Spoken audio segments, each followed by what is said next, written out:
에베소서 5장 33절 말씀 다 함께 합독합니다. 그러나 너희도 각각 자기의 아내 사랑하기를 자신같이 하고 아내도 자기 남편을 존경하라. 아멘. 사랑하는 성도 여러분, 가정의 달을 맞아서 오늘은 부부에 대한 말씀을 함께 나누도록 하겠습니다. 이 부부와 관련된 말씀은요, 부부 또는 이제 장차 부부가 될 분들에게 특화된 말씀일 수 있겠죠. 그렇지만 또 어떤 점에서는 모두를 위한 말씀이다, 이렇게 할 수 있겠습니다. 왜냐하면 부부와 관련된 주제는 또 다른 각도에서 보면은 밀도 있게 농축된 인간관계 또는 인간관계의 축약판이다, 이렇게 볼 수도 있기 때문입니다. 또 그런 연유로요, 부부 사이의 이 관계 발전을 위한 내용 중에 상당수는 다른 인간관계에 그대로 적용 가능한 것도 있기 때문에 또 그런 것입니다. 다른 한편 우리 십자가 은혜교회 성도 여러분은 대부분 또 이제 셀 리더가 돼서 많은 이들을 섬기며 양육하실 것입니다. 그랬을 때 그 대상자 중에 부부도 있지 않겠습니까? 그래서 오늘 말씀은 그러한 우리가 섬길 그 부부에 대해서 미리 또 그것을 알고 양육하고 가르칠 때 필요할 수 있는 것이 될 것입니다. 그래서 모두 다 오늘 말씀, 이 부부에 관한 주제에 대해서 깊이 관심을 가지고 나눴으면 좋겠습니다. 사랑하는 성도 여러분, 우리는 참 가족을 비롯해서 수많은 인간관계를 맺고 있습니다. 우리 이제 대가족 전통사회에서는 어떻습니까? 삼촌, 이모, 조카, 이러한 여러 관계가 씨줄 날줄처럼 맺혀 있기도 하죠. 또 직장 내에도 여러 관계가 있고요. 사회생활에서 예를 들어서 단골 가게 손님과 주인 관계도 있고 동호인 관계도 있고 여러 면에서 관계를 맺고 살아갑니다. 교회에서는 또 당연히 성도들 간에 그런 관계가 있습니다. 그런데 우리가 성경을 보면은 이런 여러 인간관계 중에서 어떠한 인간관계가 가장 먼저 나오고 있습니까? 그것은 바로 아담과 하와, 그 부부로서의 관계가 가장 먼저 나오고 있습니다. 아담은 하와를 보고 어떻게 했습니까? 내 뼈 중에 뼈요, 살 중에 살이라 그러면서 참으로 그 배우자, 자기의 동반자를 본 그 기쁨을 나타냈습니다. 또 하나님께서는 합해서 한 몸을 이루라, 이렇게 이야기하면서 이 남녀가 연합하여 합하여 한 몸을 이루는 것, 이것이 사실은 사람으로서 더 온전케 되는 그러한 의미도 있다, 이렇게 할 수 있을 것입니다. 그래서 사람들은 성경에 나온 이러한 내용들과 유사하게 그러한 것들을 표현하게 됐죠. 그래서 남자 여자는 각각 날개가 하나밖에 없는 존재인데 합쳐져서 하나가 되었을 때 두 날개로 날아갈 수 있다, 이런 이유를 하기도 했던 것입니다. 20세기에 참으로 아름다운 사랑에 대해서 알려진 것인데, 그것은 제가 말씀 중에도 자주 인용하고 했던 C.S. 루이스와 헬렌에 대한 사랑 이야기입니다. 헬렌은 이혼한 상태에서 자녀를 데리고 있는 미국의 시인이었습니다. 그리고 C.S. 루이스는 노총각으로 영국에서 옥스퍼드에서 가르치고 있었는데요. 이 사람들이 편지로 교류를 하다가 헬렌이 아이를 데리고 영국에 이제 오게 되었습니다. 거기서 참으로 사랑도 느끼고 교제를 하다가 다시 비자가 만료돼서 미국으로 다시 돌아가야 됐을 때 이것이 그냥 보낼 수 없다. 그래서 사랑의 고백을 하고 이제 결혼을 하게 됐습니다. 너무나도 아름다운 사랑이었는데 사실은 이 사랑이 오래가지 못했습니다. 왜 그러냐면 사랑은 오래갔죠, 물론. 같이 있는 것이 오래가지 못했는데요. 그것은 이제 몸에 암이 있어서 더 이상 살 수가 없게 되는 것이 있었죠. 그래서 C.S. 루이스는 이 상황에 대해서 고백을 하고 있습니다. 정말 완벽한 사랑이었는데 마치 하나님께서는 이제 거기까지 해라, 이렇게 말씀하시는 것 같았다. 왜냐하면 이것이 너무 완벽했기 때문에 어떻게 보면 우리가 보기에도 어떻습니까?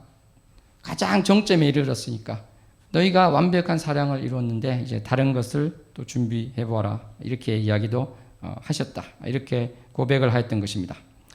사랑하는 성도 여러분, 이렇게 남녀 간의 이 사랑에 대해서요, 부부가 되어서 그렇게 하는 것은 이 영화 같은 이러한 이야기, 정말 4년간의 그렇게 뜨거운 사랑을 하다가 끝이 나버리는 이런 경우도 있지만, 우리는 많은 경우에 어떤 것을 봅니까? 남녀 간에 참 많이 다르다, 이런 것도 많이 느끼고 삽니다. 그래서 이 설문조사 같은 것을 해보면요, 어떤 것을 또 볼 수 있냐면, 남자가 여자에 대해서 생각하는 것, 이것을 물어보면요, 여자는 너무 감정적이다, 이렇게 이야기합니다.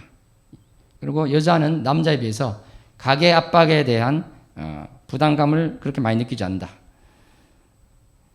너무 말이 많다, 이런 이야기를 합니다. 여자는 또 남자에 대해서 어떻게 하냐면, 민감하지가 않다, 가사일을 제대로 안 돕는다, 약점을 인정하지 않는다, 여자 말에 귀를 기울이지 않는다, 이런 이야기를 하고 있는 것입니다. 이렇게 남녀 간에 이제 차이가 있는 것은 누구나 이렇게 볼 수 있는 것인데, 그런데 이 아담과 하와가 처음 맺은 부부관계, 그것을 우리가 비교해 본다면 지금은 어떨까요? 처음부터 그런 관계가 있는 것이 아니라 다른 여러 인간 관계를 맺은 후에 이제 결혼을 하게 됩니다. 그러다 보니까 사실은 그 전에 가져보지 못한 그런 문제가 서로 생기게 되는 것이죠. 그리고 서로 다름에 대해서 내가 이렇게 살아가고 배우자는 또 이렇게 살아왔는데, 그것이 서로 너무 다른 것을 발견하게 되고 놀라게 되기도 합니다. 그래서 갈등이 또 생기기도 하는데요. 그런데 빌리 그램 목사님과 그 사모님은, 루이스 사모님은 참으로 금슬이 좋았다고 합니다. 그래서 유명했는데, 기자가 어느 날 그 비결을 물었다고 합니다. 그랬더니 빌리 그램 목사님은 우리는 서로 맞지 않는 것이 축복이다, 이렇게 이야기를 했다고 합니다. 그러니까 서로 맞지 않음에도 불구하고요, 그것이 갈등이 되는 것이 아니라 오히려 그 차이가 서로를 세워주고 기쁨이 되는 그러한 관계가 됐다, 이 이야기를 했던 것입니다. 사랑하는 성도 여러분, 그래서 우리는 서로 다름에도 불구하고 사랑으로 하나 되어야 될 것입니다. 그것이 우리 주님께서도 부부 사이뿐만 아니라 제자들에게, 더 나아가 우리 믿는 자들에게 당부하신 말씀이기도 한 것입니다. 아멘. 그래서 우리 요한복음 17장 11절 말씀을 다 함께 합독을 해보면 좋겠습니다. 나는 세상에 더 있지 아니하오나 그들은 세상에 있사옵고 나는 아버지께로 가옵나니 거룩하신 아버지여, 내게 주신 아버지의 이름으로 그들을 보존하사 우리와 같이 그들도 하나가 되게 하옵소서. 아멘. 이것이 바로 주님께서 바라는 사람 사이의 관계, 또 당연히 부부 사이의 관계가 되는 것입니다. 그런데 이 부부 관계는 아까도 말씀드린 것처럼요, 다른 인간관계의 좀 농축된 관계라고 할 수 있고, 다른 인간관계의 숨은 이면을 보는 리트머스 시험지와 같다, 이렇게도 할 수 있습니다. 왜 그렇겠습니까? 부부 관계가 아닌 다른 인간관계를 가만히 보면은 아무래도 어떻습니까? 자제를 하게 되죠. 부부 관계에 비해서 체면을 차리게 됩니다. 그리고 페르소나, 어떤 가면과 같은 자기의 어떤 역할이 있는 그것을 쓰고 살게 되는 것입니다. 그런데 이 부부 사이에서는 어떻게 되겠습니까? 훨씬 더 직접적이고 적나라하게 다가서는 관계가 되는 것입니다. 그러다 보니까 나의 본 모습이 이 부부 사이를 통해서 잘, 여과 없이 잘 드러나기도 합니다. 그러니까 나도 잘 모르던 나의 본 모습이 표면 위로 떠오른다는 것입니다. 그래서 이 결혼을 하고 나서 이런 이야기를 하는 사람들이 있습니다. 나에게 이런 모습이 있었나? 놀라기도 하는 것입니다. 결혼 전에는 나에게 이런 모습이 없었는데 이런 모습이 나왔네? 좀 좋지 않은 모습이겠죠? 그러면서 자연스럽게 어떻게 되냐면 배우자에게 그 책임을 전가하는 것입니다. 내가 결혼 전에는 이런 모습이 없었는데 결혼 후에 이러한 성격이, 이러한 모습이 나오게 됐으니까 이건 당신 책임이다, 이렇게 나오게 되는 것이죠. 사랑하는 성도 여러분, 이것은 1차적으로 어떨까요? 치약을 밑에서부터 짜느냐, 위에서부터 짜느냐, 이걸로 이제 부부싸움을 하는 경우도 있는데, 그러니까 같이 생활하는 것에서 오는 그런 문제가 될 수도 있겠죠. 그렇지만 이 부부 사이의 문제는 같이 생활하는 문제를 넘어서서 정말 전면적이고 총체적인 관계를 맺음에 따라서 나오는 그러한 것이 되겠습니다. 그러니까 어떻게 되겠습니까? 이 서로에게 기대하는 것이 있죠. 바라는 것이 있고 서로에 대한 책임이 있습니다. 또 부부 사이에는 또 사랑이 전제되어야 되는 것이기 때문에 참으로 총체적인 관계가 아닐 수 있는 것이죠. 그래서 내가 결혼 전에는 이러지 않았는데 왜 결혼 후에 이렇게 되었나? 그것은 다르게 보면요, 이 총체적인 부부 사이의 관계를 통해서 그러한 프리즘을 통해서요, 나의 본질이 나타난 것이다, 드러난 것이다, 이렇게 볼 수 있는 것입니다. 그래서 부부 관계, 부부 사이의 좋은 관계, 이것을 위해서 책을 쓴 어떠한 작가는 어떤 표현을 썼냐면요, 당신이 어떤 사람인지 알고 싶으면 결혼을 해보라. 그러면 당신이 어떤 사람인지 알 수 있을 것이다. 이런 표현을 했습니다. 그러니까 내가 결혼을 해봐야지 나의 껍데기가 벗겨지고 어떻게 보면 가면을 쓰고 있고 마스크를 쓰고 있는 그것이 벗겨진 나의 정말 적나라한 모습이 드러났을 때 내가 어떠한 사람이다, 이것이 확인이 된다, 이런 것이죠. 그러니까 정말 심지어 가족 관계 속에서도 어떻게 보면 자제하는 것이 있고요, 가장하기도 하고 회피하기도 하고 이러한 것이 있어서 나의 진정한 본 모습이 드러나지 않을 수 있는데, 그래서 이 잠재져 있고 어떻게 보면 숨겨져 있고 눌러져 있는 것이죠. 이러한 것이 결혼을 통해서 제대로 이제 드러나게 되는 것입니다. 그래서 이게 남편 때문에 이렇게 된 거야, 아내 때문에 이렇게 된 거야, 이렇게 할 것이 아니라 이게 내 모습이구나, 이렇게 인정해야 될 것입니다.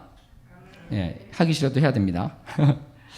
그래서 이 나의 본 모습, 이것을 생각하면서 정말 이 부부 관계에 대해서, 부부 사이의 올바른 관계를 위해서 어떻게 해야 될 것인가. 첫 걸음은 바로 나를 정면으로 바라보는 것이다.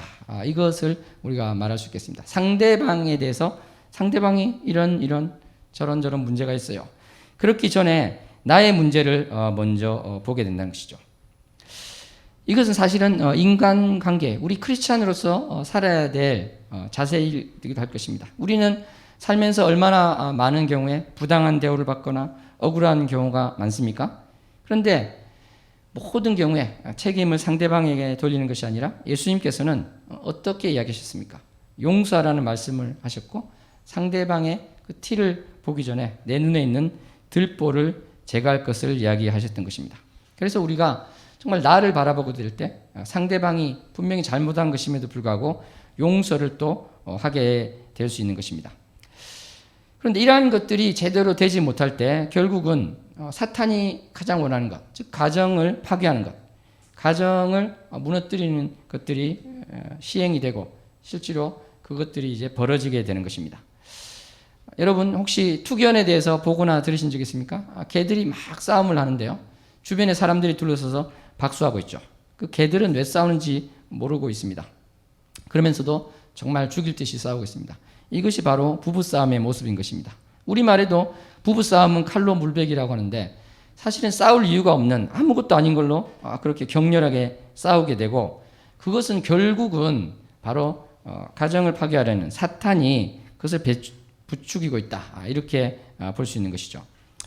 그래서 우리는 이런 부부싸움이 만약에 벌어진다, 그러면 스스로에게 한 발 떨어져서 내가 지금 무엇을 하고 있는 것인가, 이것을 누가 가장 기뻐할 것인가, 이것을 바라보는 모두가 되었으면 좋겠습니다. 아멘.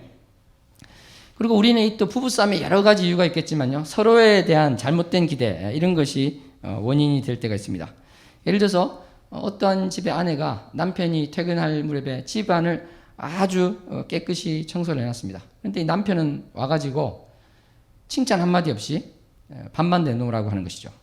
그러니까 이 남편은 집에 와서 밥이 탁 차려져 있는 것을 원했는데, 아내는 사실은 청소를 더 귀하게 여겼던 것이죠. 그러니까 맞지가 않으니까 사실은 문제가 또 발생하게 되는 것이죠.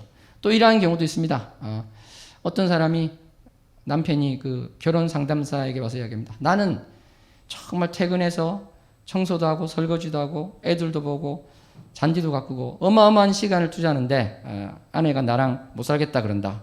도저히 나는 이해가 안 된다. 그러니까 이 사람은 그 사랑의 연애가 봉사했던 것이죠. 그런데 이 아내가 원하는 것은 그것을 원하는 것이 아니라 자기와 함께하는 시간, 함께 대화하기를 원했던 것입니다.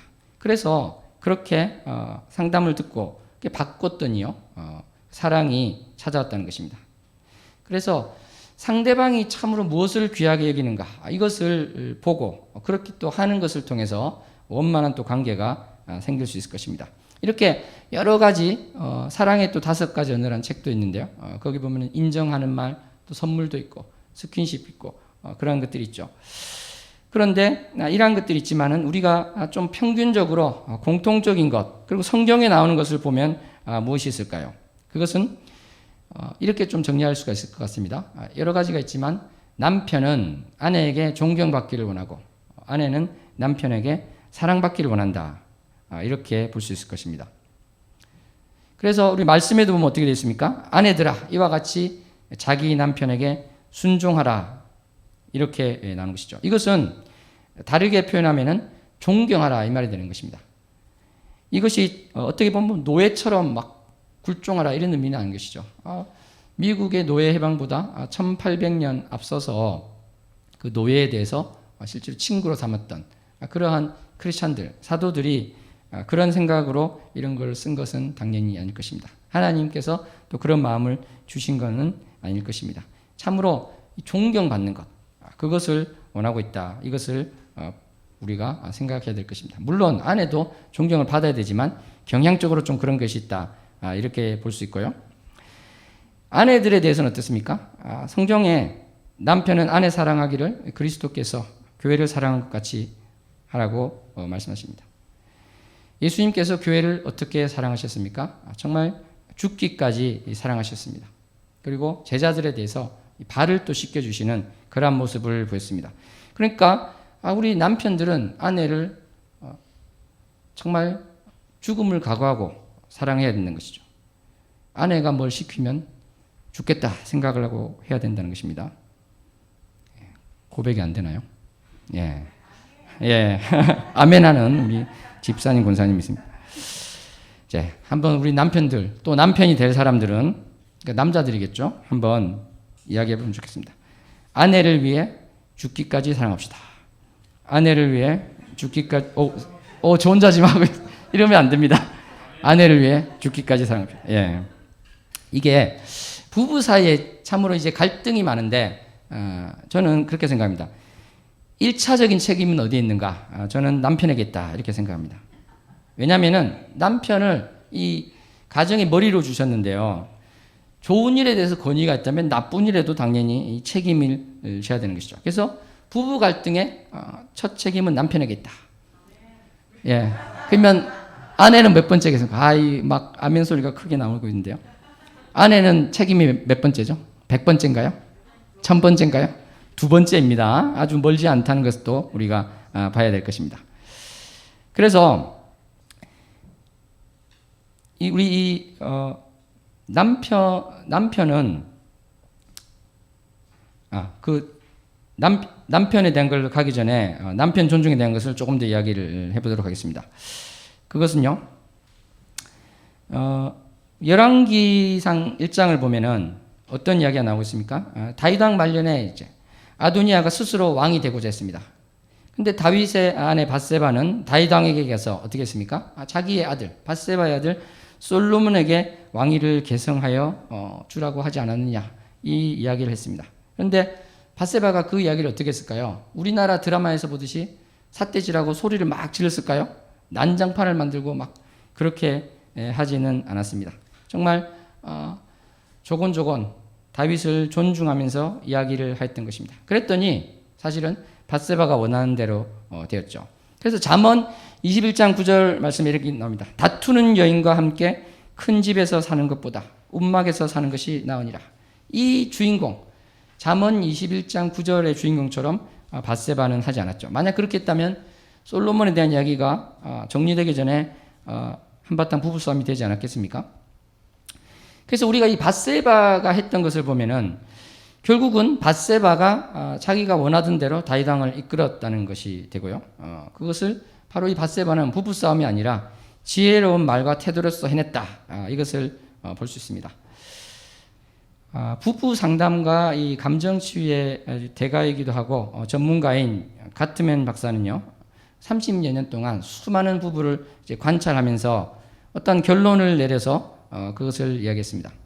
그건 뭐냐면요, 자기는 부부싸움을 하는 경우를 이렇게 다 비디오로 촬영하거나 직접 보거나 했을 때 3분만 보면 무려 94%의 확률로 이 가정이 지속될지 안 될지, 파국을 맞을지 안 그럴지를 알 수 있다고 합니다. 3분만 보면. 왜 그런가 하면요, 아내가 소리치고 거친 말로 이렇게 부부싸움을 시작하는 가정에서는 100가정 중에 90가정은 반드시 파국을 맞는다는 것이었습니다.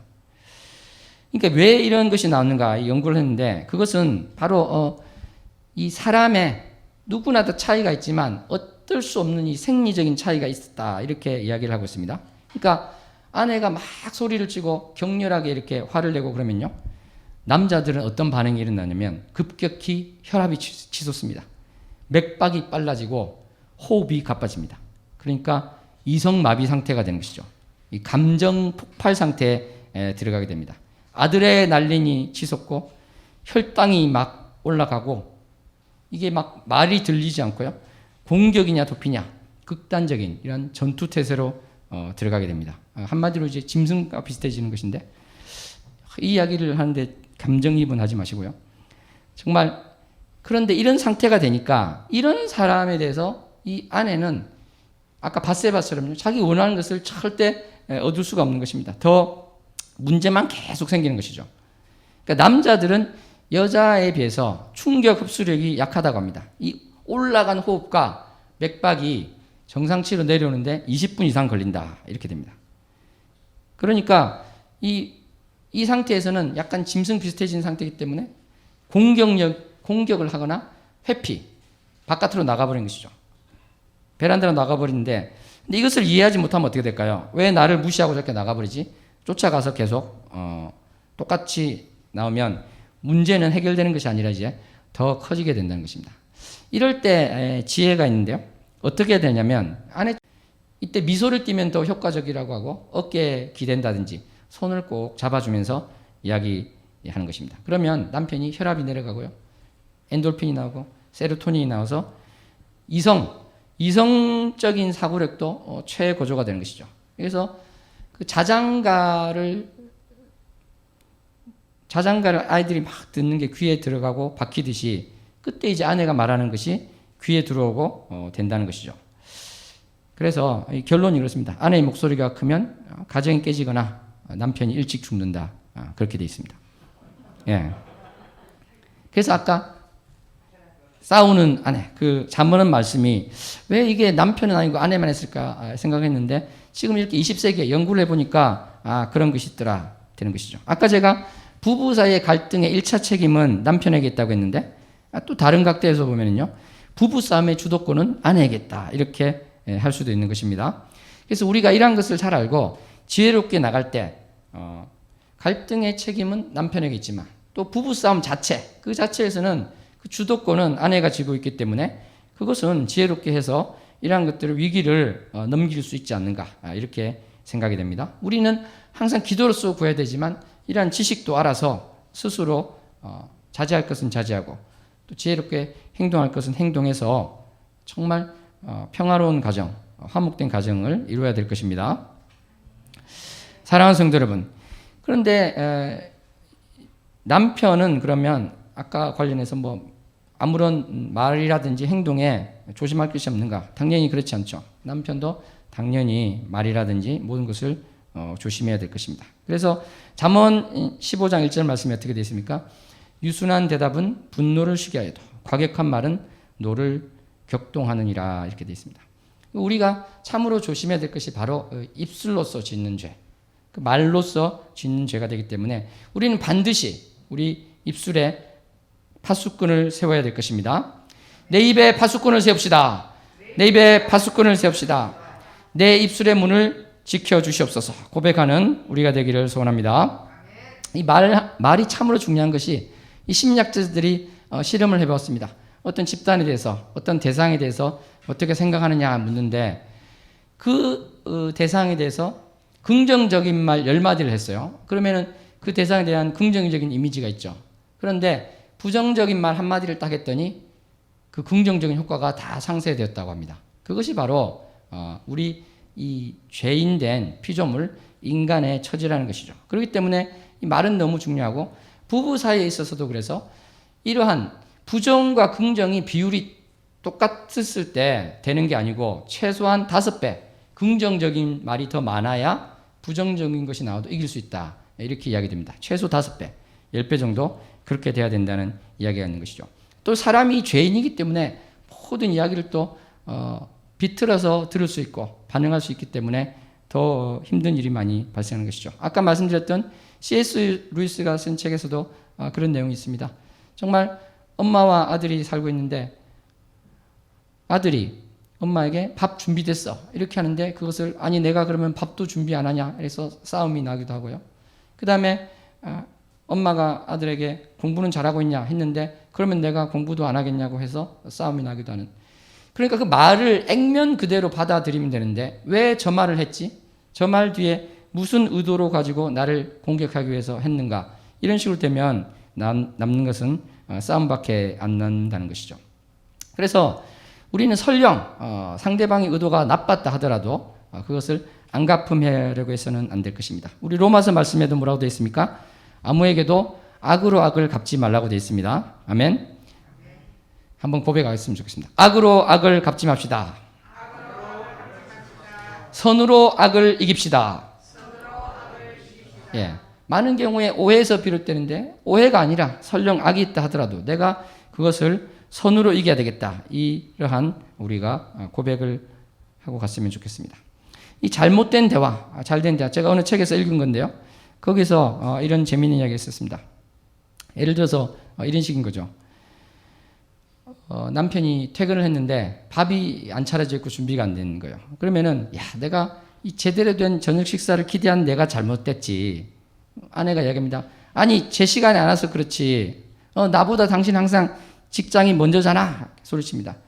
아니 누군가 생계를 책임져야 될 거 아니야. 그러니까 당신 직장 가게 공부하기 위해서 고생한 사람이 누군데? 싸움이 되는 것입니다. 이것을 대화를 이렇게 하면은 싸움이 안 된다는 것이죠. 아, 맛있는 저녁 식사가 있을 줄 알았는데, 그러면, 아, 당신이 퇴근 시간이 매일 다르니까 애찍하기가 힘들어요. 그러면, 아, 그렇긴 하네. 나도 요즘에 참 스트레스가 많아서 직장에서 피자 하나 시켜 먹을까? 이렇게 아주 사이좋게 끝날 수 있다는 것이죠. 그래서 참으로 우리 이 말 한마디가 내가 이 뱉는 말을 생각을 하고 이 싸움이 되지 않도록 하는 우리 모두가 됐으면 좋겠습니다. 그리고 이렇게 아무리 노력해도 안 되고 아까 뭐 제가 막 이야기를 했습니다만 그렇게 다 했는데도 안 되는 그런 게 있을 때는 어떻게 해야 되겠습니까?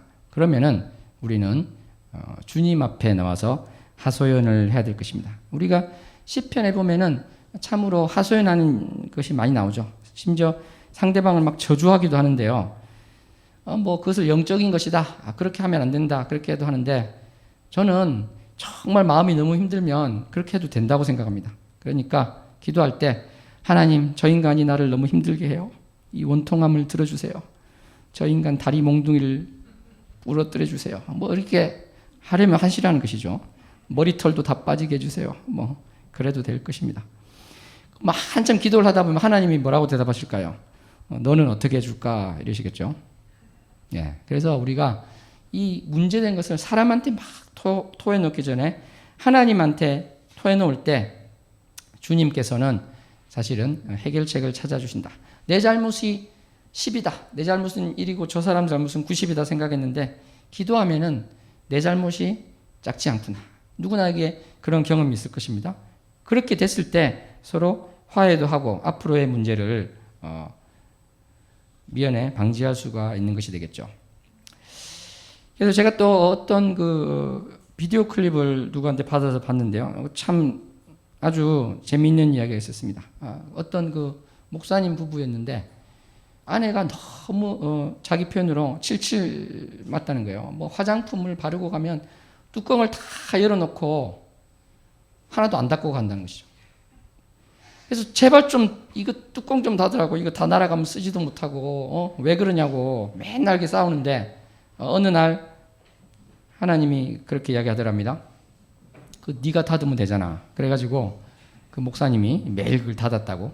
그렇게 해서 거기 평화가 왔다. 이런 고백을 하더라고요. 그러니까 내가 그걸 뚜껑을 잘 닫는 것이면 내가 그 은사니까 그걸 내가 하면 되겠네. 그래서 상대방이 바뀌는 것을 우리가 기대하고 또 이야기도 할 수 있습니다만 사실은 그것을 너무 기대하지 말고 내가 마음을 바꾸면 되는 그러한 경우도 있다는 것이죠. 사랑하는 성도 여러분, 이제 앞서의 이야기가 바로 이제 부부 싸움 여기에 대해서 우리가 많이 집중해서 봤는데요. 지금은 이런 방비, 예비하는 것을 좀 넘어서서 정말 좀 더 적극적으로 부부 사이의 이 온전한 회복, 정말 건설적인 부부, 그것을 위해서 어떻게 해야 될 것인가, 이것을 함께 나눴으면 좋겠습니다. 영국에서요, 찰스 왕태자와 다이애나 왕태자를 주례했던 캔터베리 대주교가 이런 이야기를 했다고 합니다. 동화나 영화에서는 이 왕자와 공주가 결혼을 하면 어떻게 됩니까? 영화가 끝나죠. 그렇게 해서 행복하게 살았답니다. 이렇게 동화가 딱 끝이 납니다. 그런데 기독교적 관점으로 보면은 결혼식이 종착점이 아니라 결혼식은 모험의 시작입니다. 이런 이야기를 했다고 합니다. 사람들에게 질문하면 누구나 그러겠죠. 이 결혼에서 가장 중요한 것은 무엇입니까? 그러면 사랑이라고 다 이야기하지 않겠습니까? 그러면 사랑은 또 무엇입니까? 하면은 이 답을 제대로 못한다는 것이죠. 미국에서 어떻게 대학생들한테 물어봤더니 절반이 아무 말도 못했다. 이렇게 하는데, 로버트 스탠버그라는 사람이요, 사랑은 이것일 것 같아 해서 연구를 해서 자기가 정의를 했는데, 그것이 뭐냐면 부부 사이에 열정, 친밀감, 헌신이었습니다. 따라해볼까요? 열정, 친밀감, 헌신. 헌신은 또 약속, 충실, 이것도 될 수 있겠지만요. 그래서 저는 이 세 가지를 볼 때 이런 생각을 해보았습니다. 이 친밀감과 헌신, 이것은 우리 크리스찬들도 이렇게 막 노력을 하기도 하고 또 잘 하시는 분도 있고 그런데, 열정, 어떻게 보면 이 첫사랑의 회복, 이거라고 할 수 있는데 과연 이것이 가능할까? 저는 이런 생각을 좀 해보았습니다. 왜냐하면 누구나 알듯이 이 뜨거운 첫사랑이 3년 지나면 없어진다, 아무리 길어도. 그렇게 하는데 아주 신앙심 좋은 크리스찬도 그거는 좀 안 되는 것 같은데, 그래서 할 수 있는 것은 첫사랑이 회복되게 해주세요. 아내에게, 남편. 그걸로 그냥 끝일 것 같은데, 우리가 과연 이러한 기도 말고도 노력하거나 또 할 수 있는 게 있을까? 그런 생각을 했는데, 이 연구자들은 할 수 있다, 이렇게 이야기하는 것이죠. 저는 일리가 아주 있다, 이렇게 생각을 하였습니다. 첫 번째 우리가 할 수 있는 것은 뭐냐면, 이 첫사랑을 회복하기 위해서 우리는 스킨십이 있어야 됩니다. 이렇게 안아주고 손을 잡아주는 이러한 것이 있어야 된다는 것이죠.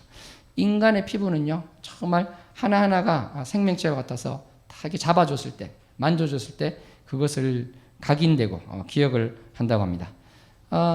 많은 경우에 남편이 퇴근했을 때 아내가 가서 안아주시나요? 손을 잡아주시나요? 잘 안 그럴 것 같습니다. 그래서 우리 한번 고백을 해보시죠. 퇴근하는 남편을 안아줍시다. 퇴근한 남편을 꼭 안아주시고, 얼굴도 이렇게 부딪히게 해서 피부와 피부가 닿게, 그런 것을 해서 우리가 정말 이 사랑을 회복해야 되겠다. 첫사랑을 회복해야 되겠다. 이렇게 나갔으면 좋겠습니다. 그리고 이 사랑해, 이런 말도 좀 자주 했으면 좋겠습니다. 한번 마음속에 생각하시면서 사랑해 한번 고백합니다. 사랑해. 그런 마음의 고백을 하고, 이 배려, 저는 참 아직도 기억나는 것이, 제가 사랑의 불꽃 렉터를 하는데 김강신 목사님이 시간 끝에 그것을 한참을 이야기를 하신 적이 있었는데요. 다 끝나고 재미있었던 게, 우리 그 여자분들은 차 타고 갈 때 제발 좀 먼저 내리지 마세요. 기다리세요. 기다려요. 그렇게 이야기합니다. 남편이 와서 차 문을 열어줄 때까지 기다리라는 것입니다. 우리도 한번 실천했으면 좋겠습니다. 그래서 십자가 은혜교를 봤더니 다 남편들이 저렇게 문을 열어주더라. 얼마나 아름다운 모습이 되겠습니까? 기다리시기 바랍니다. 남편은 열어주시기 바랍니다. 그리고 이 즐거운 계획을 가져야 된다. 그래서 이 연애할 때만이 아니라요, 결혼해서도 참 외식도 하고 연극, 영화 이런 거 원하는 것을 같이 할 수 있는 시간을 꼭 마련해서, 그러한 것들을 통해서 너무 삭막하게 살지 마시고 그러한 것들을 해보시기 바랍니다. 그리고 오늘 참 재밌는 얘기가 하나 있습니다. 매일 칭찬하라. 이게 어마어마한 역할을 한다. 이렇게 되는데요. 실제로 어떤 사람이 신문에 이걸 썼다 그래요. 미국에서 어떤 여자분이 찾아왔답니다. 결혼 상담가를 찾아와서 내가 이 사람이랑 절대 못 살겠다고 이 사람을 내가 헤어지는데 그냥 헤어지는 것이 아니라 완전히 저 사람을 박살을 내겠다고, 정말 돈도 땡전 한 푼 못 가져가게 하는 그러한 어마어마한 그러한 복수를 내가 하겠다고 막 흥분해서 이야기를 하더랍니다. 그래서 이 결혼 상담가가 제안을 했대요. 그러면 제가 제일 좋은 방법을 하나 가르쳐 드리겠습니다. 모든 수단을 동원해서요, 가장 좋은 분위기를 만들어 보세요. 집에 가서 정말 이 남편에게 당신은 나의 영웅이냐, 챔피언이야, 정말 나의 모든 것이야, 말과 행동과 요리와 그 모든 것을 해서 완전히 남편에게 온갖 것을 다 말과 행동으로 하라는 것이죠. 그래가지고 남편이 완전히 당신에게 빠졌을 때, 그때 딱 뭐라고 하냐면 이제 너랑 안 살아, 딱 그러면서 너는 최고의 변호사를 고용해서 너를 완전히 빈털터리로 만들 거야. 그러면서 막 이렇게 하면 이게 최고의 복수가 아니겠습니까? 그런 거예요. 그러니까 그 이야기를 듣고 정말 그렇게 하면 되겠네요. 그렇게 하고 돌아갔다는 것입니다. 석 달 후에 전화를 해봤더니 어떻게 됐나요 하니까 안 헤어지나요? 그러니까 아니, 세상에서 가장 멋진 남자랑 살고 있는데 내가 왜 헤어져요? 이렇게 했다는 것입니다. 그러니까 이 어마어마한 칭찬을 막 퍼붓더니 그 관계가 회복이 되었다, 이런 이야기를 하였던 것이죠. 그래서 물론 이러한 어떻게 보면 처음에는 가식적인 이런 예화가 되는 것이겠습니다만은 사실은 진심 어린 칭찬, 마음에서 우러나오는 칭찬이 또 핵심이 될 것입니다.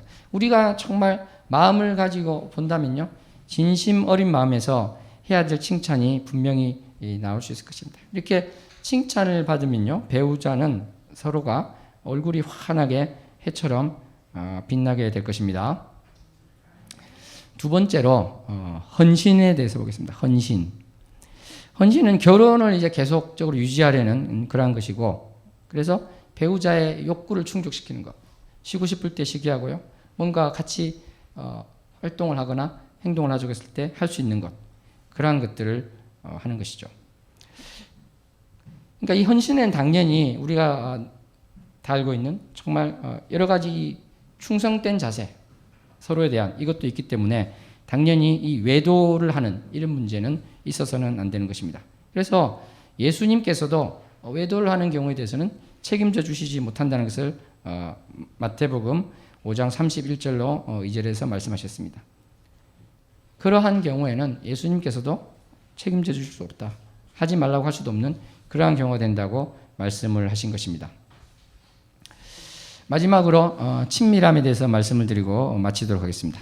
친밀함은요, 사실은 이 부부 사이에 어떠한 문제가 발생하는가를 조사를 해봤더니 배우자와 친밀해져야 되는데 어떤 문제가 있거나 상의할 일이 있을 때 배우자보다는 먼저 친구에게 가더라는 것입니다. 각자가 어떠한 이야기를 하는데 아내가 남편에게 털어놓기보다는 친한 친구에게 털어놓고, 남편은 어떤 중요한 이야기를 하는데 직장 동료에게는 하고 친구에게는 하지만 아내에게는 안 하더라는 것이죠.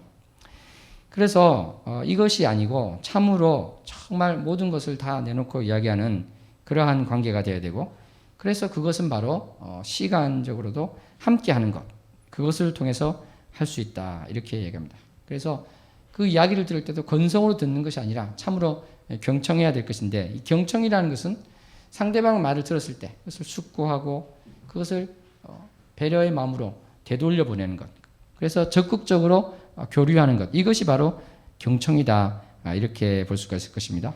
상대방이 어떠한 문제를 가지고 있는지 다독여주고, 특히 남자들의 경우에는 해답을 주려고 할 것이 아니라 공감하는, 그러니까 이런 문제가 있다 보면 그래서 힘들었겠네, 이렇게 해야 되는 것이죠. 어떤 문제가 있다면 그러면 이걸 해봐, 그러면 그거 포기하고 이걸 하면 되겠네, 이렇게 하는 것이 아니라 그게 힘들었겠네, 그렇게 공감을 해주라는 것입니다. 그 다음에 이제 용납을 아주 하라는 것인데요, 그것은 뭐냐면 친밀감을 위해서 이야기를 했더니 되돌아오는 것이 이렇게 비판을 하고 따지고 나무라는 것만 자꾸 되면 오히려 이야기를 못하게 되는 것이죠. 그래서 어떠한 이야기를 꺼내놓든지 용납하는 그것을 해야 된다, 이렇게 이야기를 하고 있습니다. 사랑하는 성도 여러분, 우리 마지막으로 이 친밀감 중에서도 가장 중요한 영적인 친밀감에 대해서 말씀을 나누고자 합니다. 우리는 이 부부 사이에 영적으로 친밀해야 됩니다. 그래서 빌리 그램 목사님 같은 경우에는요, 사모님이 뭐라고 이야기했냐면, 우리가 이 결혼 생활을 유지하는데 3명이 필요했습니다. 3분이 필요했습니다. 그렇게 이야기합니다. 남편과 아내, 그리고 하나님이었다는 것입니다. 이렇게 하나님이 계시는 그러한 관계가 되지 않으면 참으로 결혼 생활이 원만하게 되는 게 쉽지 않다. 이 이야기를 하신 게 되겠습니다. 그래서 우리는 이 부부 사이에 참 여러 가지가 있습니다만은 우리가 꼭 잊지 말아야 될 것은 영적인 친밀감을 가져서 우리 부부 사이에 하나님이 계시고 하나님께서 주관하시도록 해야 될 것입니다.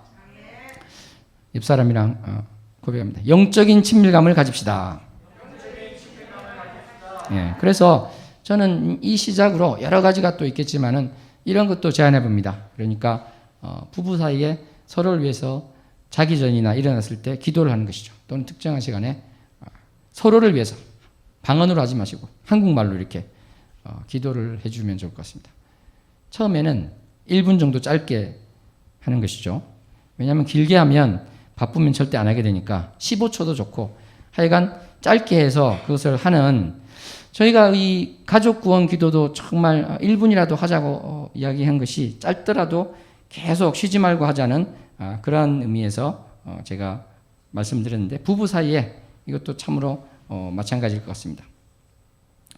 사랑하는 성도 여러분, 우리는 참으로 이 사랑을 유지하고 부부 사이에 온전한 관계를 유지하는 것이 쉽지 않습니다.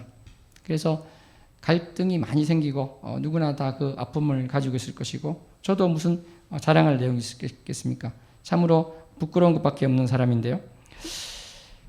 저는 이 이야기를 듣고 참으로 이제 감동을 받은 이야기였습니다. 어떤 영국에 있었던 일인데, 학장이 있었는데요. 아내가 치매에 걸린 것이죠. 치매에 걸려서 이분은 학교에서 학장을 내려놓고 아내만을 돌보기 위해서 그렇게 하려고까지 했습니다. 그런데 학교에서 배려해줘서 일단 있게 되었는데, 이 치매에 걸린 아내가 자주 찾아왔다고 합니다. 대화도 잘 안 되고 그랬는데, 치매에 걸리니까 이제 집에 퇴근하고 가면은 양말도 갈아 신겨주고 뭐 이렇게 하는데, 보니까 이제 발에 피가 나 있는 거예요. 그래서 의사나 이렇게 해서 왜 이렇게 돼 있냐 물어보니까 바로 이 남편을 보고 싶어서 치매 상태인데도 발이 붙어서 피가 나는데도 남편을 보고 싶어서 찾아갔다는 것이죠.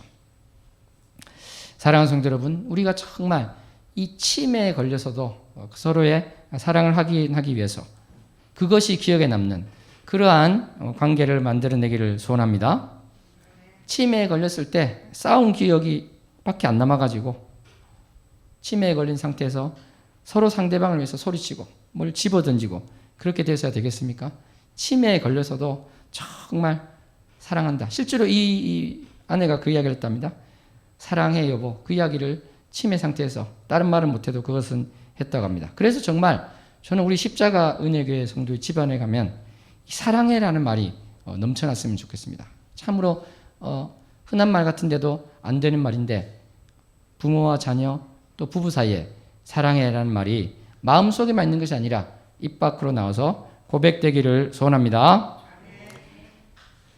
사랑해, 이 말을 꼭 해서 우리가 말로만 또 하는 것이 아니라 행동으로 또 하여서 이 삶 속에 주님께서 이 허락하신 우리 이 사랑하는 사이가 참으로 그 어떠한 것에서도 흔들리지 않고 그 사랑이 서로 뿌리내릴 수 있기를 소원합니다.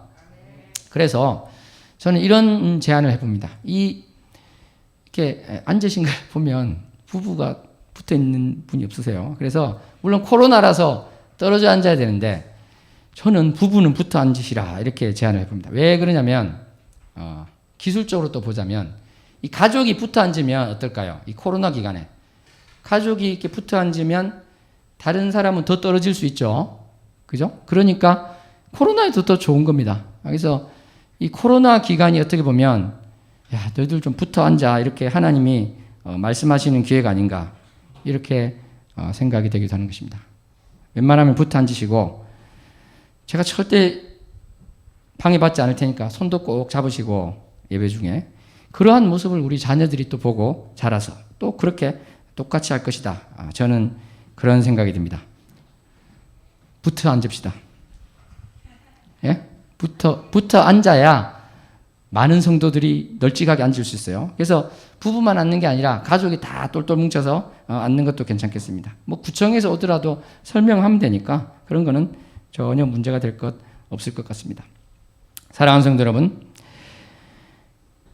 또 마지막으로 우리 베드로전서 3장 7절 말씀을 한번 보면 좋겠습니다. 남편들아, 이와 같이 지식을 따라 너희 아내와 동거하고 그를 더 연약한 그릇이요 생명의 은혜를 함께 이어받은 자로 알아 귀히 여기라. 이는 너희 기도가 막히지 아니하게 하려 함이라. 아멘. 아까 말씀드린 것처럼 부부 사이에 결국은 최종적 책임은 남편한테 가는 것이기 때문에요. 정말 아내를 연약한 자로 보고 귀히 여기게 되시기를 소원합니다. 또한 그러할 때 또 아내도 남편을 귀히 여겨서 정말 우리가 재미있는 말로 농담으로 이렇게 뱉는 말이 사실은 어떤 경우에는 또 상처가 될 수 있기 때문에 말을 정말 우리가 조심해서 하고 실제로 아까 말씀드린 것처럼 서로 안아주고 그래서 사랑이 넘쳐나는 가정이 되기를 소원합니다. 우리 하나님께서 십자가 은혜교회 성도에게 원하시는 것이 무엇이겠습니까? 전도 많이 하고 선교 많이 하고 말씀 많이 보고 기도하는 것 당연히 원하시죠. 그렇지만 가정 내에서도 정말 세상에서 하지 못한 것들을 이루기를 원하실 것입니다. 첫사랑은 결혼 3년으로 끝났어요가 아니라 지금도 정말 그런 사랑이 이루어지고 있습니다. 그것이 확인되고 증거되는 우리 십자가교회 성도님들 가정이 되시기를 소원합니다. 아멘. 그래서 제가 전화로 확인해 보겠습니다. 퇴근할 때 안아주시는지 꼭 그렇게 하시기 바랍니다. 말씀을 맺도록 하겠습니다. 우리는 오늘 말씀을 통해서 정말 이 부부 사이의 관계에서 갈등과 다툼의 원인 또 그것을 이기는 방법을 보았습니다. 그리고 무엇보다도 하나님께서 원하시는 바대로 정말 이 부부가 온전한 관계로 회복되어야 되는 것에 대해서 보았습니다. 첫사랑을 회복하고요. 친밀감이 깊어지고 신뢰와 헌신이 굳어져서 주님 보시기에 정말 흐뭇한 그러한 가정을 이루는 우리 모두가 되기를 소원합니다. 기도하겠습니다. 하나님 아버지 감사합니다. 주님께서 맺어주시고 또 맺어주실 그 가정 가운데 부부가 참으로 주님께서 보시기에 기뻐하시는 사랑이 충만한 관계가 되게 하여 주시고 첫사랑이 회복되게 하여 주시며 온유와 섬김이 넘쳐나게 하여 주시옵소서. 배려와 존중이 넘쳐나게 하여 주셔서 우리가 다른 것으로도 전도를 하지만 우리 가정의 이 모습을 통해서 저절로 전도가 되는 우리 예수 그리스도의 사랑을 나타내고 주님의 그 방식, 주님께서 원하시는 것이 실현되고 있음을 보여주는 가정이 되게 하여 주시옵소서. 그래서 이 땅 가운데 정말 귀중한 추억을 남기고 기억하는 우리 모두가 되게 하여 주시옵소서. 또 이 결혼과 관련해서 상처받은 자들 주님께서 위로하여 주시고 그러한 죄책감과 아픔을 주님께서 다 씻어 주셔서 주님께서 주시는 감사함으로 살아갈 수 있도록 도와주시옵소서. 예수님 이름으로 기도합니다. 이 시간 찬양을 하나 하고 했으면 좋겠습니다.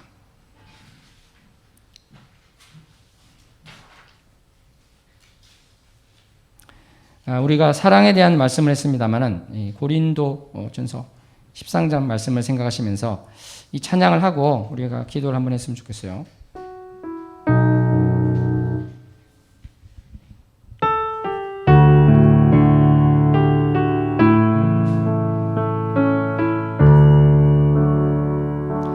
사랑은 언제나 오래 참고 사랑은 언제나 온유하며 사랑은 시기하지 않으며 자랑도 교만도 아니하며 사랑은 무례히 행치 않고 자기의 유익을 굳지 않고 사랑은 성내지 아니하며 진리와 함께 기뻐하네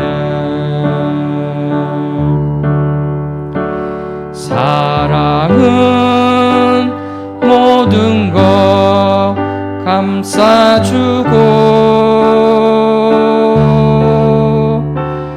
바라고 믿고 참아내며 사랑은 영원토록 변함없네 믿음과 소망과 사랑은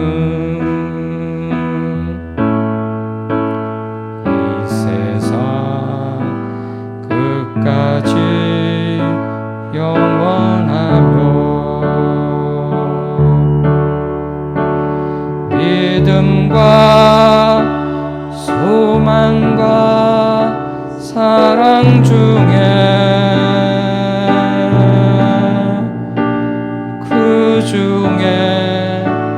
제일은 사랑이라 그 중에 제일은 사랑이라 우리 오늘 말씀 생각하시면서 기도했으면 좋겠습니다. 오늘은 침묵 기도를 한번 해보셨으면 좋겠습니다. 침묵 가운데 주님 감사합니다. 나에게 사랑할 자를 주심에 감사합니다.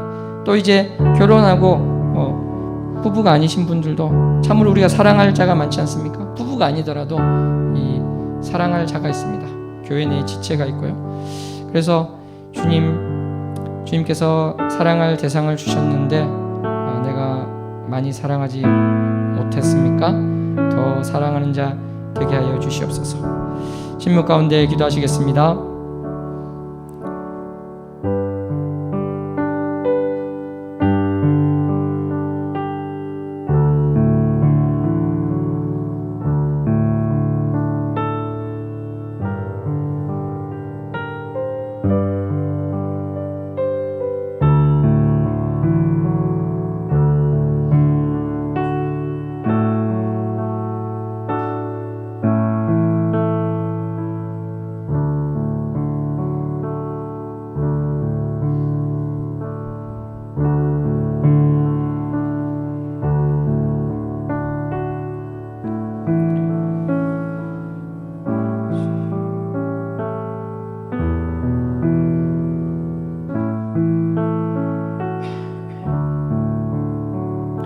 우리 주님께 주여 한번 부르고 입술로도 고백을 하겠습니다. 주여. 주님 감사합니다. 주님께서 정말 나에게 사랑할 자를 주셨는데 주님, 내가 주님의 사랑으로 사랑하게 해주시고 첫사랑을 회복해 하여 주시고 참으로 내가 기도할 뿐만 아니라 또 나의 입술을 열어 사랑의 고백을 하게 하여 주시옵소서. 나의 손을 열어 손을 잡게 해 주시고 팔을 벌려 앉는 자 되게 하여 주시옵소서. 그래서 주님께서 바라시는 참으로 귀하고 귀한 아름답고 아름다운 사랑의 관계가 더욱더 넘쳐나게 하여 주셔서 참으로 주님께서 흐뭇해하시며 기뻐하시는 사랑이 충만한 가정, 사랑이 차고 또 넘치는 가정이 되도록 도와주시옵소서. 주님 손을 꼭 붙들고 나가는 것처럼 아내의 손을 붙들고 나가게 하시고 남편의 손을 붙들고 나가게 해주시고 자녀를 안고 나가는 바 되게 하여 주시옵소서. 주님, 우리가 또 상처 있는 모든 것들을 주님께서 어루만져 주시고 위로하여 주셔서 주님, 어떠한 경우에도 낙담과 절망 속에서 살지 않고 주님께서 주시는 것으로 주님 감사의 고백을 드리며 살 수 있도록 주님 도와주시고 이끌어 주시옵소서. 주님 감사합니다. 사랑합니다.